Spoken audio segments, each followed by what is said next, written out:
Votre rêve est-il de devenir streamer ou youtubeur pro? Alors cette vidéo est faite pour vous. Hey salut à tous, c'est Wizonix, j'espère que vous allez bien, moi ça va super comme d'habitude. Aujourd'hui on se retrouve pour la première vidéo d'une longue série. Si elle vous plaît, n'hésitez pas à mettre un petit pouce bleu pour votre soutien, ça m'encourage énormément. Et aussi à venir me suivre sur Twitch, mon planning s'affiche sur la page d'accueil de ma chaîne. Alors tout d'abord il ne faut pas se dire que c'est un travail simple, car oui, se gérer c'est pas quelque chose que tout le monde sait faire à la perfection, pas vrai? Cependant vous avez besoin de quelques qualités avant de commencer. Ce qui comprend une très bonne organisation, car oui, vous faites tout vous-même. Il faut savoir faire ses propres designs si vous ne pouvez pas investir dans des monteurs. Bah ouais, logique. Mais surtout, il faut savoir être régulier et actif afin que les gens ne vous oublient pas. Maintenant que vous connaissez les prérequis, place à la vidéo. Dans un premier temps, il vous faut des réseaux sociaux, pas seulement Twitch. Et pour cela, il vous faut être bon en graphisme. Car oui, la représentation graphique de votre chaîne ou de vos réseaux sociaux sont la première chose qu'une personne voit quand elle arrive.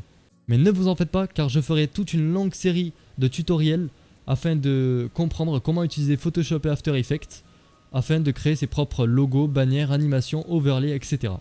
Ensuite, il faut savoir que vous devez être très actif sur vos réseaux principaux. A savoir, si vous streamez sur Twitch, par exemple, il vous faudrait une chaîne YouTube en plus, car oui, Twitch n'est pas là pour faire découvrir du contenu nouveau à des personnes, mais plutôt pour mettre en avant du contenu qui est déjà très regardé. Donc si vous voulez être découvert en dehors de vos streams Twitch, il vous faut une chaîne YouTube que vous agrémentez de vidéos par exemple une fois par semaine afin de pouvoir être découvert par de nouvelles personnes.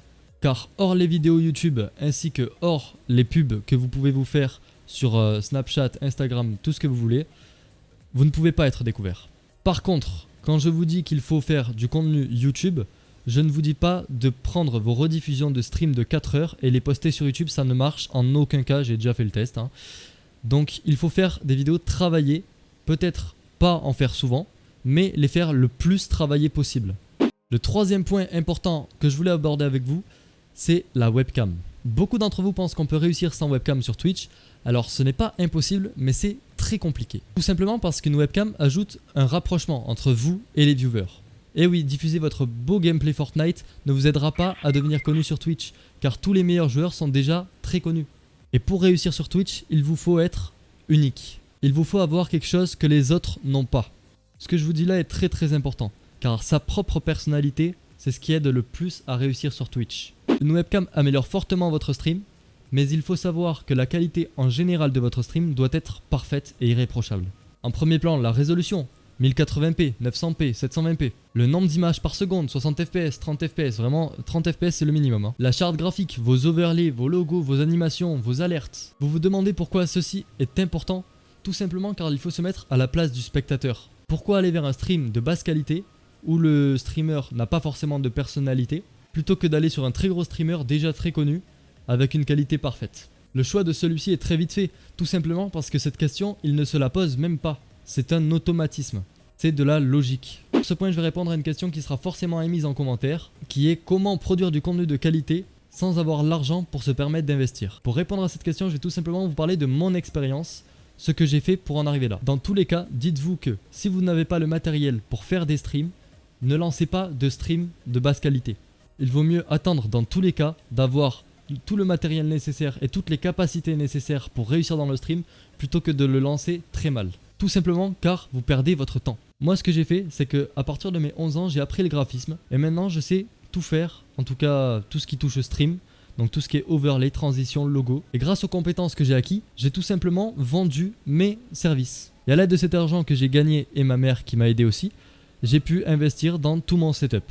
Et entre temps, j'aurai aussi énormément de vidéos sur YouTube afin de comprendre comment réussir sur Twitch et YouTube. En tout cas, l'idée la plus importante à retenir de ce point, c'est surtout qu'il ne faut pas se lancer tant qu'on n'est pas prêt. Il vaut mieux attendre et acquérir des compétences en attendant plutôt que de se lancer et produire un contenu qui n'est pas de bonne qualité. Car tout simplement, vos chances de réussite sont infimes. Pour finir, le dernier conseil que je voulais aborder dans cette vidéo, c'est la régularité. Même si j'en ai parlé à plusieurs reprises dans cette vidéo, la régularité est un thème que je prenais très peu au sérieux il y a peu. Alors qu'en fait, c'est un pilier très très important pour la réussite. Tout simplement parce que vous n'êtes pas connu lorsque vous commencez.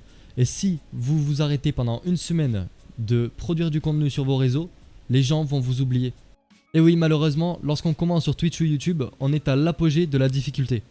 Et plus on monte, moins on en a, cependant, d'autres se rajoutent. Alors, êtes-vous réellement fait pour exercer votre passion malgré toutes ces conditions ?